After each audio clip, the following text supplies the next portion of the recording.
Bonjour tout le monde. Enchantée, je suis Fatemeh. J'ai compris que le thème de cet événement est refaire le monde. Donc, les premiers constats que je vais faire est de dire que pour refaire le monde, surtout pour générer de l'impact social, ça commence d'abord avec nous.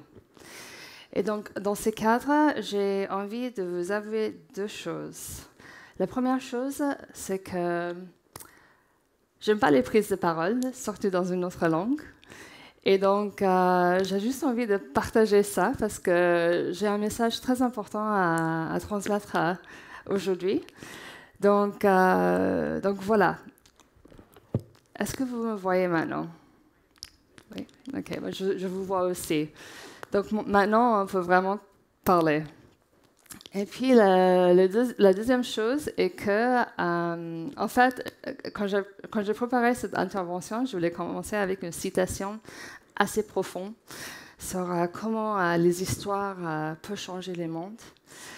Et puis, j'ai changé course parce que j'ai rencontré une femme formidable hier soir, un investisseur, qui me disait qu'elle était là aujourd'hui parce qu'elle ne comprenait pas les business plans autour de l'impact. Et en fait, ça m'a beaucoup interpellée parce que, pour tout avouer, je me suis posé la même question quand j'ai commencé à travailler dans le monde associatif. Donc, je suis la directrice des opérations de Singa. Singa est une organisation qui travaille sur l'inclusion des nouveaux arrivants, des personnes réfugiées, à travers des liens sociaux et l'entrepreneuriat. Avant cela, j'étais entrepreneur social.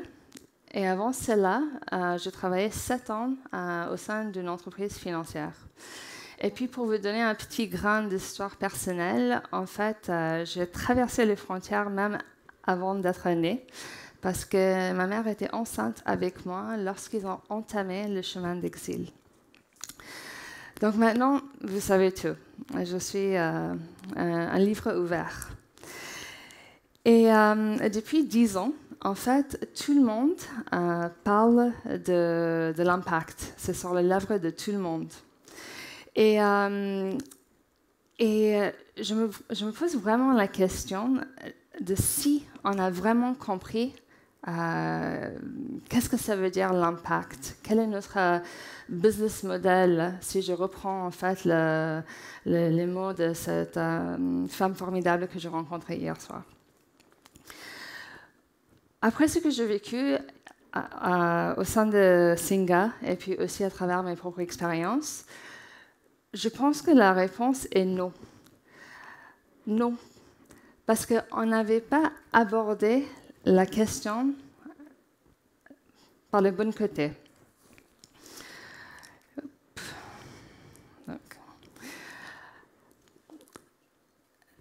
Quand je suis arrivée chez Singa, donc je vais partager un peu mon expérience avec vous, j'étais un peu bouleversée parce que tout d'un coup, en fait, j'ai découvert qu'il y a une telle exigence pour des indicateurs, pour mesurer notre impact. On avait des financeurs qui demandaient un indicateur très spécifique et un autre qui demandait un autre indicateur qui était assez proche, mais pas tout à fait.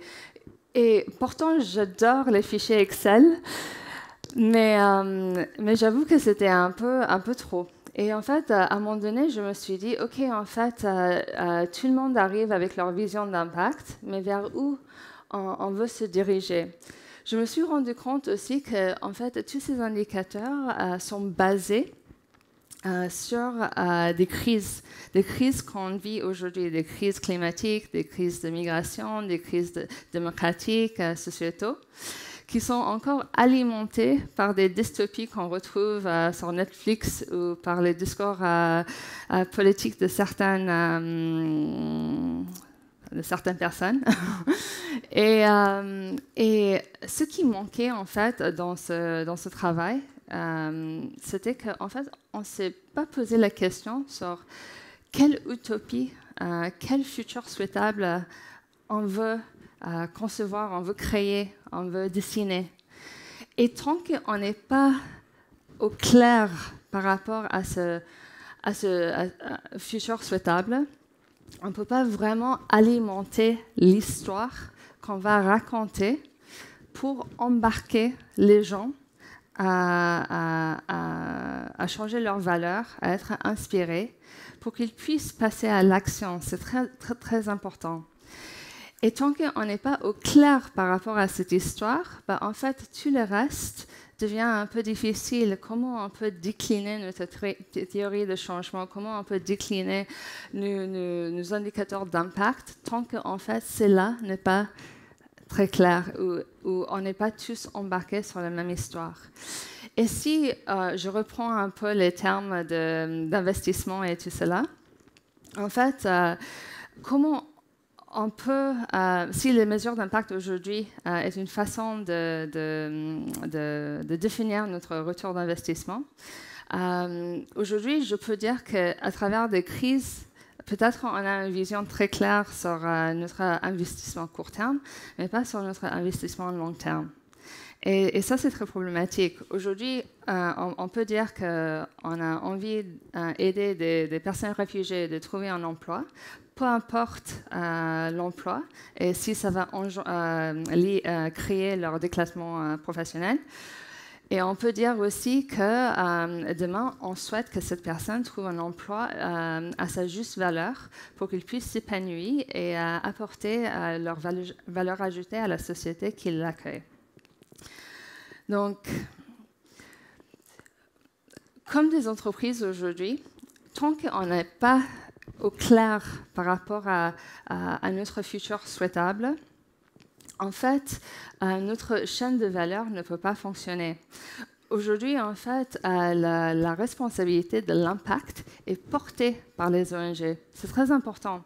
Parce qu'aujourd'hui, en fait, on a un financeur qui nous demande « OK, il faut absolument que vous montrez que les entrepreneurs aujourd'hui, après votre programme d'incubation, leur entreprise, en fait, ils vont réussir. » Mais si demain, en fait, il n'y a pas des investisseurs, il n'y a pas des institutions financières qui vont croire au projet de ces entrepreneurs, comment leur projet peut investir et comment on peut assurer cet impact? Ou un autre exemple, on doit démontrer des sorties positives à travers nos incubateurs. Donc, si cette personne ne lance pas une entreprise, ils doivent trouver un emploi à travers de tout ce qu'ils ont acquis dans nos programmes. Donc, en fait, demain, si cette personne se présente sur le marché du travail et les entreprises ne savent pas comment valoriser leur profil atypique, est-ce que, en fait, l'impact, la responsabilité de l'impact tombe sur nous? En fait, c'est une question que je pose et c'est très important.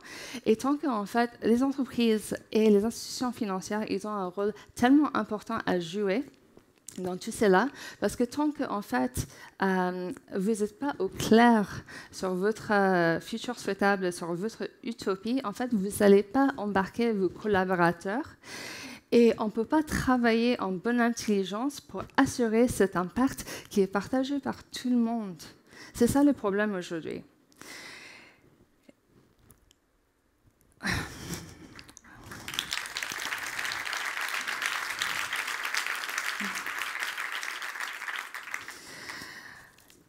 Donc,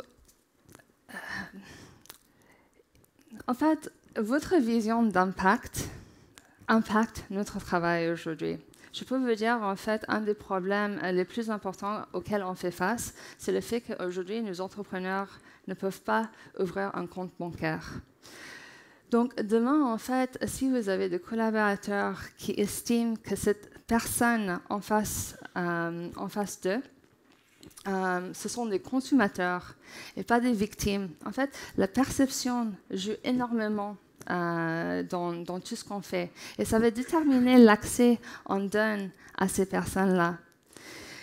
Et donc, aujourd'hui, en fait, je vais vous demander une chose très importante.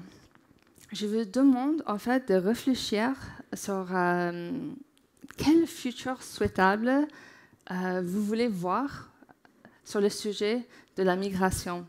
Parce que la migration, quoi qu'on fasse, ça va monter en échelle. ça va monter en échelle et on ne peut rien faire on ne peut pas construire des murs, en fait, ça va venir. Il n'y a pas de frontières, en fait. Et aujourd'hui, en fait, les entreprises, ce qu'on constate, c'est que vous avez une pénurie de talents aussi. En fait, vous perdez de 3 000 milliards de dollars chaque année sur le sujet de talents.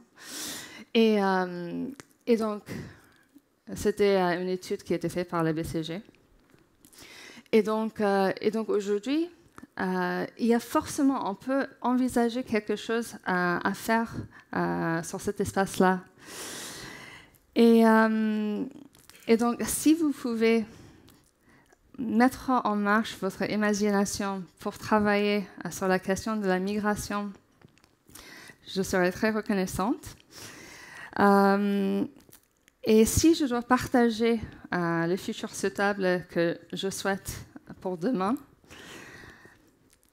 en fait, demain, j'espère que dans 20 ans, sur un plateau comme ça, on peut avoir des personnes réfugiées qui présentent leur vision de l'impact, parce que ce sont les gens, en fait, qui font face à des crises sans cesse. Ils ont quitté leur pays à cause des crises sociaux. Donc, pourquoi ils ne sont pas présents aujourd'hui et pourquoi on ne les écoute pas? Est-ce qu'on peut dépasser en fait une norme culturelle pour vraiment entendre les messages qu'ils ont à communiquer? Parce que peut-être ça peut nous sauver.